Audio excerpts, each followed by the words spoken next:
नमस्कार, आप देख रहे हैं स्पेशल रिपोर्ट और आपके साथ में विजेंद्र सोलंकी।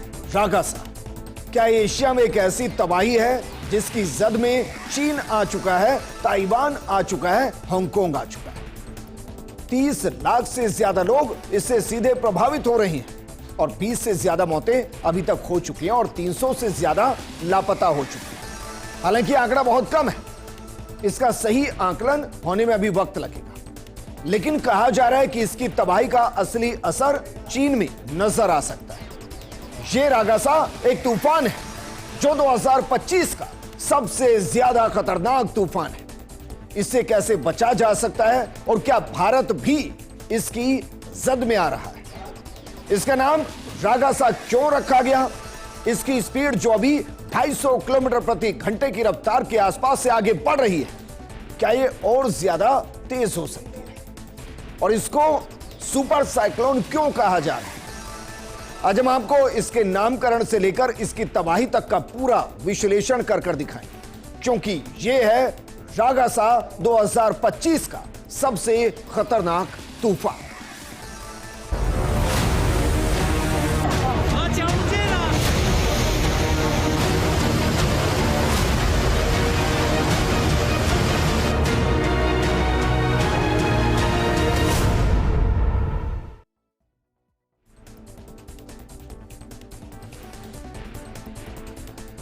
चलिए सबसे पहले रागासा के बारे में बेसिक जानकारी आपको देते हैं, क्योंकि ये जो हम आपको दिखा रहे हैं आगे, ये दरअसल सैटेलाइट इमेज है और इस सैटेलाइट इमेज के जरिए भी आप देख सकते हैं कि जो रागासा तूफान है, जो साइक्लोन है, वो कितना बड़ा और कितना भयानक है।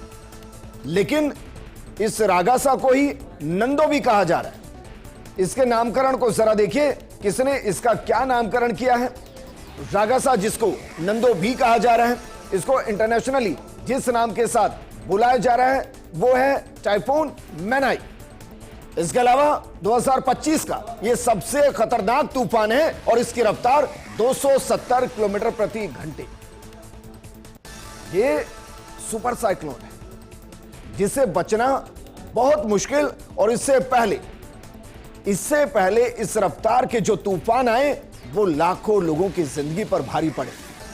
हालांकि इस वक्त हमारे पास वेदर रिपोर्ट और फोरकास्ट के लिए अच्छे उपकरण है, इसलिए हमें पहले ही पता चल जाता है कि कौन सा साइक्लोन आ रहा है, उसकी रफ्तार क्या होगी, कितनी तबाही हो सकती है, और इसीलिए लोगों की जिंदगी को बचाया जा सकता है। लेकिन उसके बावजूद जरा देखिए हांगकांग और ताइवान, वहां के हाल इस साइक्लोन ने क्या किए। हांगकांग के फुलरटन होटल में समुद्र का पानी घुस गया और इस वीडियो को जाकर आप देखिएगा, आपकी रूह कांप जाएगी। इससे भारी नुकसान हुआ है और तिएंगवान और लाताऊ द्वीप पर हवाई अड्डे के पास बाढ़ ने समुद्र तटों को तबाह कर दिया। वहीं हांगकांग एयरपोर्ट पर भी टाइफून का असर दिखाई दिया। सुरक्षा कारणों से सैकड़ों उड़ानें ऐसी जिनको रद्द कर दिया गया। हजारों यात्री फंसे रहे, यहां तक कि शहर की मेट्रो और बस सेवाएं बाधित हो गई। कई इलाकों में पानी भरने से दुकान और घरों को नुकसान पहुंचा है। प्रशासन ने लोगों को घरों से बाहर ना निकलने की अपील की। यह भी कहा कि अगर ज्यादा खतरा है तो फिर सुरक्षित जगहों पर जाने की कोशिश कीजिए। ताइवान में स्थिति और भी ज्यादा गंभीर है। बारिश से लैंडस्लाइड, जलभराव की घटनाएं सामने आई। राहत और बचाव कार्य लगातार जारी, लेकिन खराब मौसम की वजह से सेना को दिक्कतों का सामना करना पड़ रहा है। कई इलाकों में बिजली और संचार सेवाएं ठप हो गई हैं, जिससे स्थानीय लोगों को भारी परेशानी का सामना करना पड़ रहा है। आप जरा अंदाजा लगाइए, भारत में 100 से 120 किलोमीटर प्रति घंटे की रफ्तार से जो हवाएं आती हैं तूफान के दौरान, वो एक भारी तबाही लेकर आती है। जहां 250 किलोमीटर प्रति घंटे की रफ्तार से रागासा तूफान आगे बढ़ रहा है। आप सोचिए, जहां से वो गुजर रहा है वहां क्या दुकान, क्या मकान, क्या बिल्डिंग्स, क्या पेड़ और क्या कोई और अलग तरीके की इमारत मायने ही नहीं रखती। और इसीलिए जो शुरुआती आंकड़ा है, हम जो आंकड़ा आपको दे रहे हैं वो बेहद बेसिक और शुरुआती आंकड़ा है।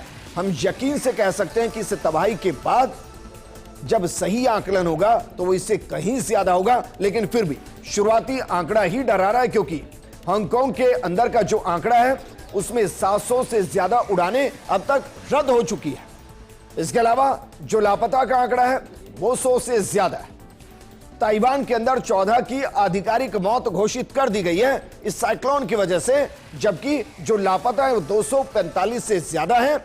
और ये आंकड़ा शुरुआती आंकड़ा है। जब धीरे धीरे वहां की सेना आंकड़ों को जारी करेगी तो ये आंकड़े और ज्यादा खतरनाक होते चले जाएंगे। लेकिन हांगकांग, ताइवान और वहां से चीन के अंदर रागासा साइक्लोन ने एंट्री ली है, टाइफून ने एंट्री ली है, जो 2025 का सबसे खतरनाक तूफान है। और यही वजह की चीन ने रेड अलर्ट शुरुआत में ही जारी कर दिया। चीन के ग्वांगडोंग प्रांत के तट की तरफ बढ़ते हुए रागासा की रफ्तार कहा जा रहा है कि शुरुआत में 200 किलोमीटर प्रति घंटा से ज्यादा रही। यहां के शेनजेन और ग्वांगझो जैसी घनी आबादी वाले शहरों में स्थिति ज्यादा खराब है। आप अंदाजा लगे, यहां 12.5 करोड़ से ज्यादा लोग रहते हैं। 12.5 करोड़ से ज्यादा। दोपहर में रागासा इन शहरों में प्रवेश कर चुका है। चीन के ग्वांगडोंग प्रांत में 20 लाख लोगों को सुरक्षित स्थानों पर ले जाया गया। ग्वांगझो और शेनजे जैसे बड़े शहरों में स्कूल हो, परिवहन हो, हवाई सेवाएं सब बंद कर दी गई है।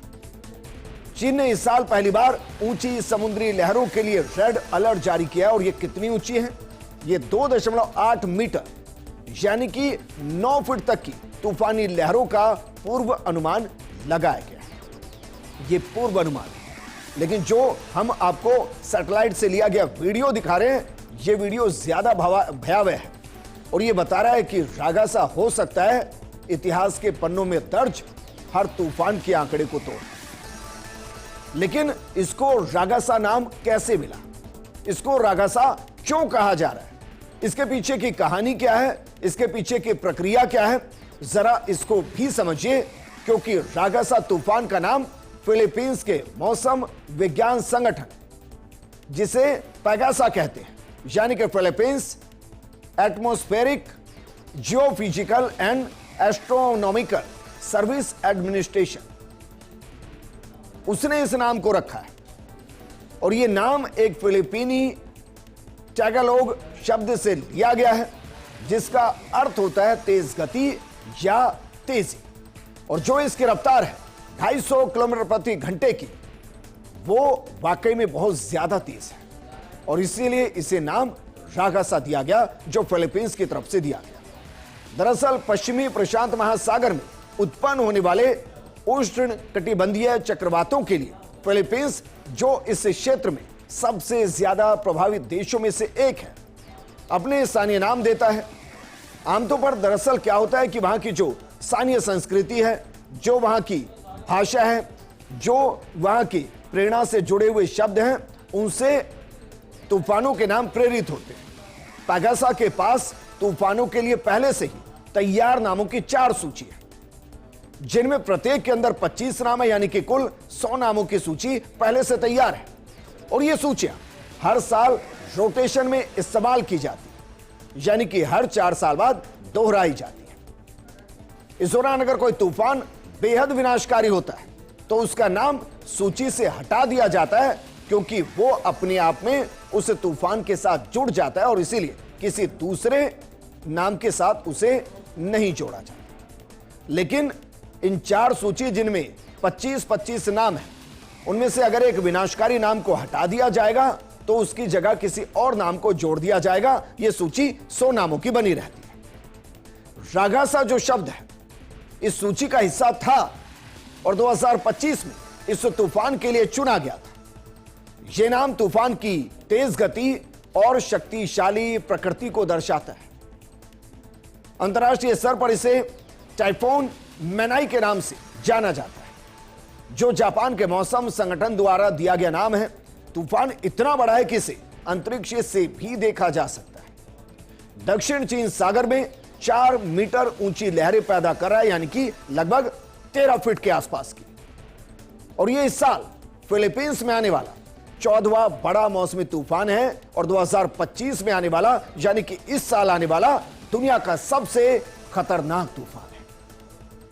लेकिन तूफान कितने तरीके के होते हैं और जो रागासा है वो इनमें से किस श्रेणी के अंदर आता है, इसको समझने के लिए सबसे पहले जरा समझिए कि जितने भी तरीके के साइक्लोन आते हैं, जितने भी तरीके के तूफान आते हैं, वो कौन कौन से होते हैं जरा देखिए।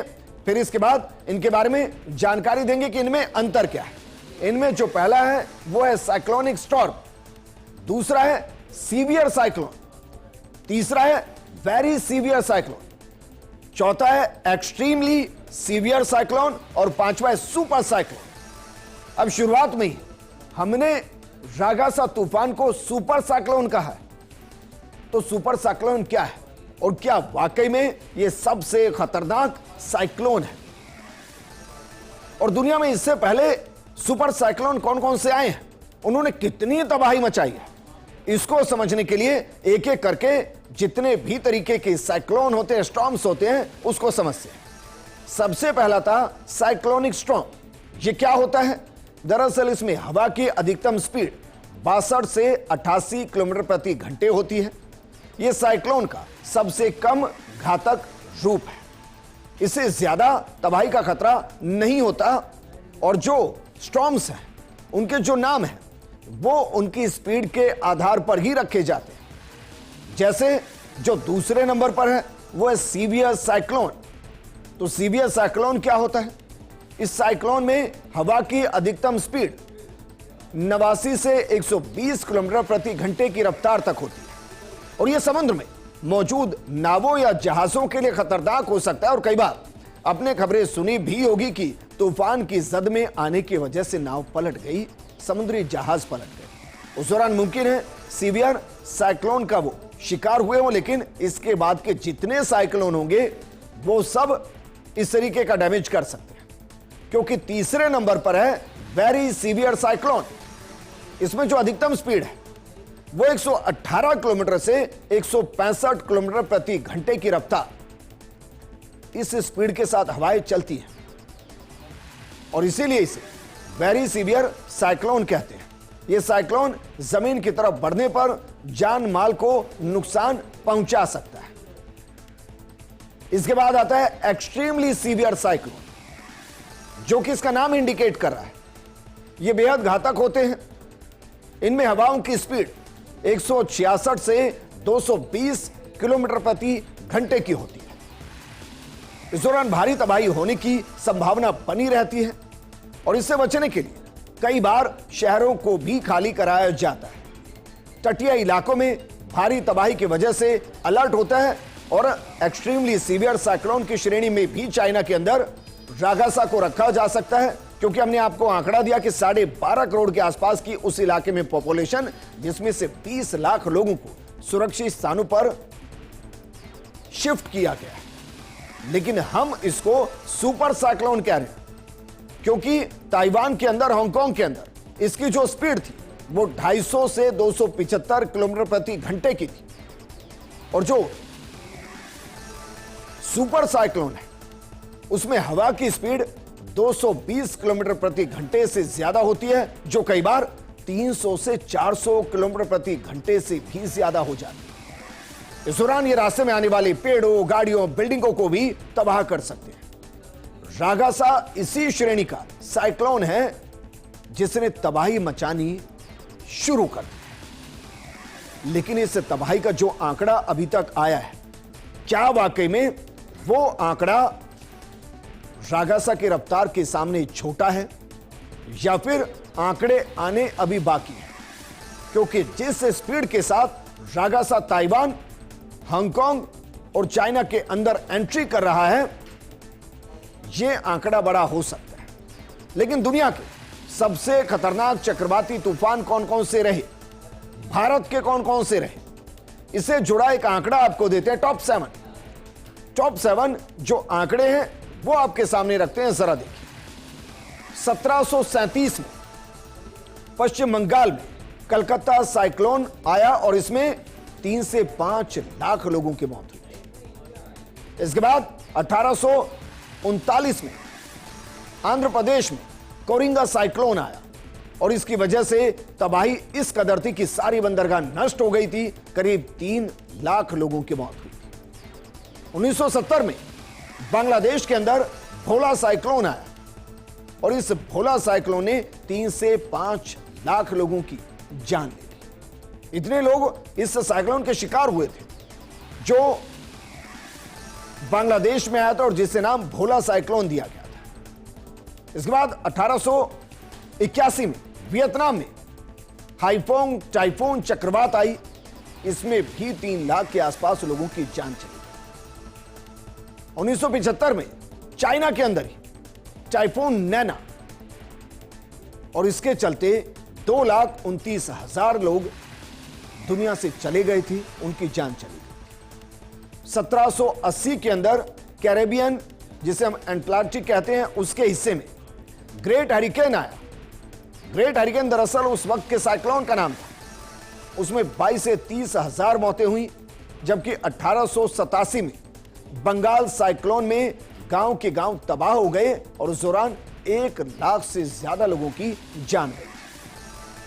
बिल्कुल इसी तरीके से 1922 में चीन के शांतों में चाइना टाइफून ने बाढ़ के चलते 1 लाख लोगों की जिंदगियों को ले लिया था। और शायद आपको ध्यान हो, 2008 याद कीजिए, म्यांमार को याद कीजिए और वहां आए नरगिस साइक्लोन को याद कीजिए, जिसके चलते 1.5 लाख लोगों की जान चली गई।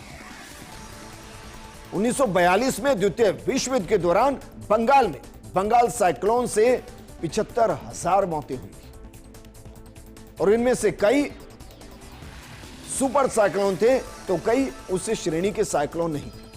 तो क्या रागासा इससे ज्यादा तबाही मचा सकता है, या फिर हमारी तकनीक इतनी ज्यादा विकसित हो चुकी है कि हमें पहले से पता होता है कि साइक्लोन किस किस देश के, किस किस राज्यों के, किस किस जिले के, कौन कौन से शहर में आने वाला है, वहां उसकी रफ्तार क्या होगी, कितनी तबाही मचा सकता है और वहां के लोगों को कैसे बचाया जा सकता है। क्योंकि एक अंदाजा लगाइए, चाइना के अंदर जिन शहरों के अंदर यह साइक्लोन पहुंचा है, रागासा पहुंचा है, और जहां से 20 लाख लोगों को शिफ्ट किया गया है, अगर वो 20 लाख लोग वहां रह रहे होते तो इस तबाही के आंकड़े की आप कल्पना भी नहीं कर सकते। लेकिन इस सबके बीच में सवाल यह कि क्या भारत पर भी इसका असर पड़ेगा?